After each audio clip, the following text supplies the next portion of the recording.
এই গরমে চাতকের ন্যায় কে কে জলের অপেক্ষা করছেন? আমিও করছি ভীষণ আকাঙ্ক্ষা একটু সামান্য জলের জন্য। কিন্তু গুঁড়ি গুঁড়ি বৃষ্টি হচ্ছে, তার মাঝেও দেখছি আর একটু জোরে বৃষ্টি হোক, অথচ হচ্ছে না। আর এই গাছগুলো দেখুন, কেন জানি না আমার এই গাছগুলো দেখুন কীভাবে, দেখুন গাছগুলো সব দেখেছেন, পাতাগুলো সব শুকনো হয়ে যাচ্ছে। দেখুন কেন যে এইরকমভাবে শুকনো হচ্ছে আমি কিন্তু বুঝে উঠতে পারছি না।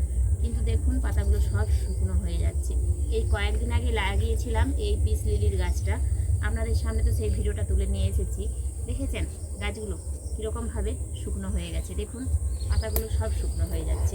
আর এই যে সিংহনিয়ামটা লাগিয়েছিলাম, এই দেখুন এই যে সিংহনিয়ামটা লাগিয়েছিলাম, এটাও কিন্তু এই গরমে একদম নষ্ট হয়ে যাচ্ছে। এই যে এই পাতা, শুকনো পাতাগুলো আমি সবই কেটে পরিষ্কার করব অবশ্যই, দেখুন। আর এই যে এটা একটা মিলির গাছ, যদিও দেখুন এখানে এই মিলি গাছটাতে দেখেছেন, এটাতে কিন্তু খুব সুন্দর ফুল হচ্ছে। আর এই দেখুন লাগিয়েছিলাম একটা ছোট্ট নয়নতারা, দেখুন গাছগুলো সব দেখুন শুকনো হয়ে গেছে, অথচ সকালে জল দিয়েছি। আর তবুও দেখুন মানে যতই আমি জল দিই না কেন, দুবার তিনবার করে জল দিতে হয়, না হলে কিন্তু এই গাছগুলোকে বাঁচিয়ে রাখা খুবই মুশকিল। এরকম ছোটো ছোটো টবে গাছ লাগানো খুব চাপ। আর এই যে দেখুন একটা ছোট্ট মিলি, দেখুন ডাল থেকে করেছিলাম, কি সুন্দর দেখুন, এটা কিন্তু ফুল এসে গিয়েছে, দেখেছেন ছোট্ট একদম মিলিটা। এতে কিন্তু মানে এই ছোট্ট গাছটাতেই যে ফুল এসেছে, একদম একটা ছোট্ট টব, এটা কিন্তু দেখে ভীষণ আনন্দ লাগে। আর এই গাছটাতে কিন্তু আপনি যদি 3-4 দিন নাও জল দেন, তাও কিন্তু এই গাছটা আপনার একদম সুন্দরই থাকে। এই মিলির এটাই একটা ধরন, এগুলো যেহেতু ক্যাকটাস জাতীয় গাছ, তাই এগুলো কিন্তু সত্যি ভালো থাকে। এই যে একটা রয়েছে এখানে, আরও রয়েছে। আর এই যে আরেকটা জিনিস আপনাদের দেখাই, গত কয়েকদিন আগে এই যে এই গাছটা লাগিয়েছিলাম, মাত্র 3 দিন আগে নার্সারি থেকে এই পাতাবাহারটা নিয়ে এসেছিলাম।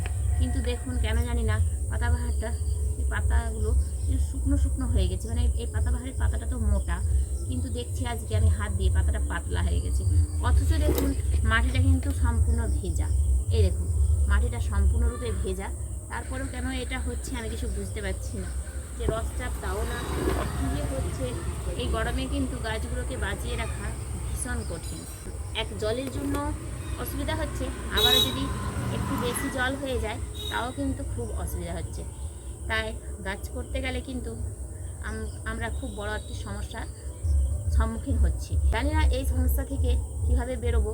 কখনো জল কমে গাছ মরে যাচ্ছে, আবার কখনো জল বেশি হয়ে যাচ্ছে। এই যে 11 দিন হঠাৎ বৃষ্টি হয়ে গেল, পরপর 2 দিন যদি বৃষ্টি হয়ে যায়, তাহলে অতিরিক্ত জলের জন্য গাছ নষ্ট হয়ে যাচ্ছে।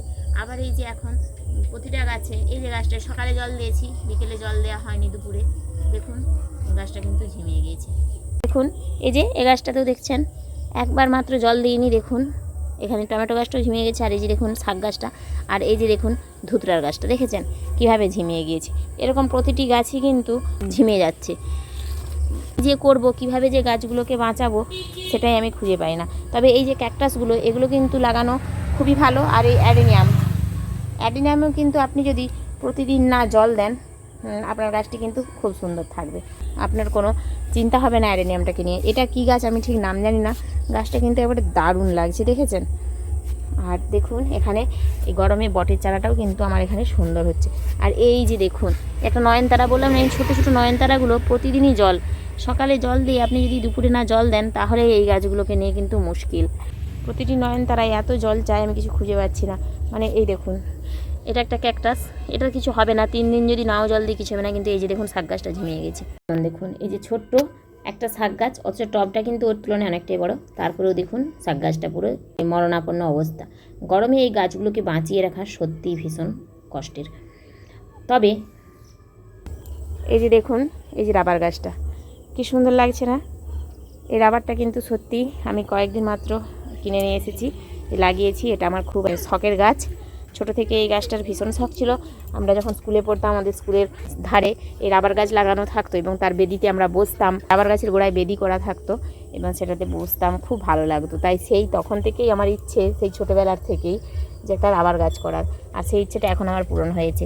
এটা একটা ভেরিকেটেড বট, দেখুন বটের চারাটা কিন্তু খুব সুন্দর লাগছে। এটা নার্সারি থেকে নিয়ে এসেছি, মাত্র 50 টাকা মতো নিয়েছে, মনে হচ্ছে খুব সম্ভবত 50 টাকাই নিয়েছে, কারণ একসঙ্গে অনেকগুলো গাছ কিনেছিলাম তাই অতটা ঠিক মনে নেই। আর এটা কী গাছ আমি কিন্তু জানি না, যদি আপনারা জেনে থাকেন অবশ্যই জানাবেন।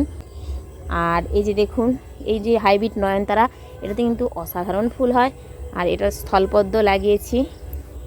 আর এই যে বলছিলাম না পাতাবাহারটা, দেখছেন কীরকমভাবে গাছটা নষ্ট হয়ে যাচ্ছে। আমি জানি না, কিছুই বুঝতে পারছি না।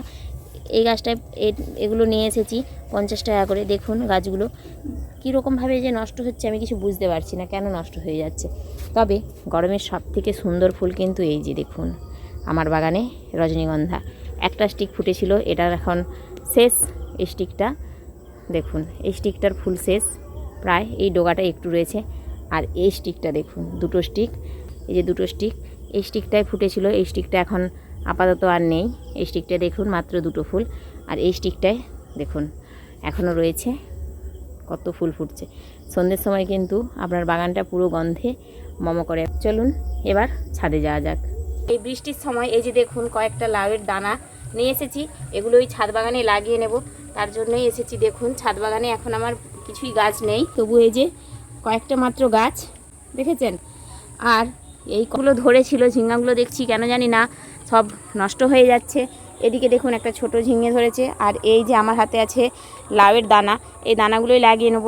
আর এই যে জলের মধ্যে যে বস্তাগুলো রেখেছিলাম, তার জন্য দেখুন গাছগুলো কিন্তু সব লাল হয়ে যাচ্ছে। দেখে কালকে কলসিতে করে সব জল দিয়ে গিয়েছি, তারপরে দেখুন গাছগুলো কেন জানি না এইভাবে লাল হয়ে যাচ্ছে, যে ঝিমিয়ে যাচ্ছে গাছগুলো।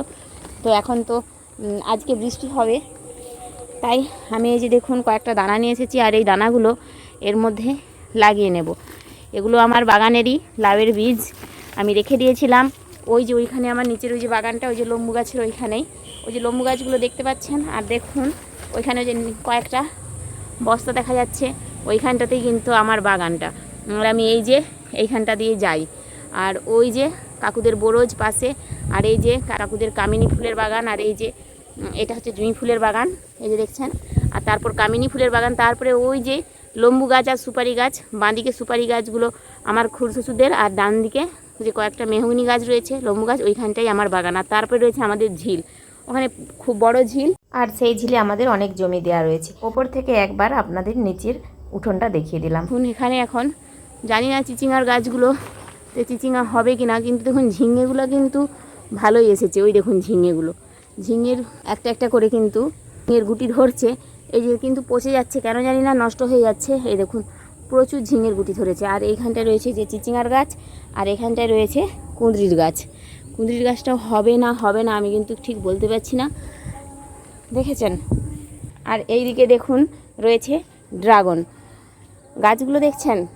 কালকে জল দিয়েছি, আজকে জল দিইনি। দেখুন কত বড়, মানে গাছটা আমার কিভাবে দেখুন নষ্ট হয়ে গিয়েছে, শুকনো হয়ে গেছে।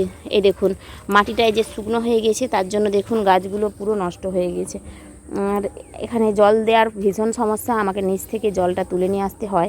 তাই জন্য দেখুন ড্রাগনে সেভাবে প্রতিদিন জল না দিলেও চলে, কিন্তু এই যে গাছগুলো, এগুলোর জন্য কিন্তু রোজ জলের দরকার, দেখেছেন। এখানেও রয়েছে দেখুন চিচিঙার গাছ। আর এই যে সজনা গাছ লাগিয়েছিলাম, এটা দেখুন ডাল থেকে তৈরি করেছি চারা। দেখুন সজনা গাছটা কিন্তু খুব ভালো হচ্ছে। এদিকে একটা রয়েছে এই যে লোটে শাকের গাছ। আর একটা জিনিস আপনাদের দেখাই, এই দেখুন ড্রাগনের যে ডগাটা আমি কেটে দিয়েছিলাম, তার থেকে কটা ড্রাগনের ডাল বেরিয়েছে। দেখুন 1 2 3 4 5 6, এদিকে 6, আবার এদিকে দেখুন 7 8 9। একটা ড্রাগন থেকে দেখুন 9টা ডাল বেরিয়েছে, দেখেছেন। দেখুন একটা ড্রাগনের মাথায় দেখুন 9টা ডাল। দেখুন এভাবে ড্রাগনের মাথাগুলো যে কেটে দিলে এই যে এত ডাল বেরায়, আমি কিন্তু সত্যিই জানতাম না। এটাই কিন্তু আমি প্রথমবার জানলাম যে একটা ড্রাগনে থেকে এত ডাল বেরোয়, দেখেছেন কত কত ডাল। আর এই যে দেখুন এই ড্রাগনের গাছগুলো এভাবে ঝুলে যাচ্ছে, এগুলোকেও আমি কেটে দেব। বৃষ্টিটা একটু যদি বেশি হয় তাহলে ভালো। আজকে জলটা দিইনি, দেখুন সব গাছ আমার ছাদ বাগানে মারা গেছে, দেখেছেন। এত গরম, যদি আমি একদিন না জল দিই তাহলেই গাছ মারা যায়। কালকে কলসিতে করে সমস্ত জল নিয়ে এসেছি, আর মানে আজকে দেব, আর দেওয়া হয়নি। একটু মেঘলা মেঘলা হচ্ছিল, ভেবেছিলাম আজকে হয়তো বৃষ্টি হবে। দেখুন এসে দেখছি সমস্ত গাছ, ছাদ বাগানে এত সুন্দর গাছ সব শেষ। তো বন্ধুরা, গাছ দেখলেই তো আর হবে না, কারণ গাছ দেখলে মন ভরবে কিন্তু পেট তো ভরবে না। পেট ভরানোর জন্য করতে হবে রান্না। আর আজ হবে বিরিয়ানি। এর আগে যদিও আপনাদের সামনে বিরিয়ানির ভিডিও নিয়ে এসেছি, মানে কীভাবে বিরিয়ানিটা তৈরি করি আমি তার সম্পূর্ণ প্রসেসটাই নিয়ে এসেছি, তবে আজকে করব প্রেসার কুকারে। হ্যাঁ বন্ধুরা, মানে প্রেসার কুকারে মাংসটা আজ কষিয়ে নেব। তবে আপনারা যদি চান আপনাদের সামনে আবারও আমি এই ভিডিওটি অবশ্যই নিয়ে আসব। আর বিরিয়ানির সবথেকে যেটা আসল জিনিস সেটা হলো এই ভাতটা কিন্তু আপনাকে সঠিকভাবে তৈরি করতে হবে, সেটা রাইস হোক অথবা বিরিয়ানি। তবে আজ কিন্তু শুধু বিরিয়ানি হয়নি, আজকে কিন্তু হয়েছে অল্প একটু রাইসটা ওই ভাতটা নিয়েই আমি করেছি, কারণ আমার স্বামী একটু রাইস খেতে পছন্দ করে। তো দেখুন বিরিয়ানিটা আমি এইভাবে একটু মাখিয়ে নিলাম। আর রান্নাটা কেমন হয়েছে আপনারা অবশ্যই আমাকে কমেন্ট করে জানাবেন। এবং আমার ভিডিওটি যদি ভালো লেগে থাকে তাহলে একটা লাইক করবেন এবং আমার চ্যানেলটিকে সাবস্ক্রাইব করে আমার পাশে থাকবেন। আপনারা সবাই ভালো থাকবেন, সুস্থ থাকবেন, পারলে 2-1টা গাছ লাগাবেন, কারণ গাছের মতো ভালো মিত্র আমাদের কিন্তু আর কেউ নেই। আজ আসি, টাটা।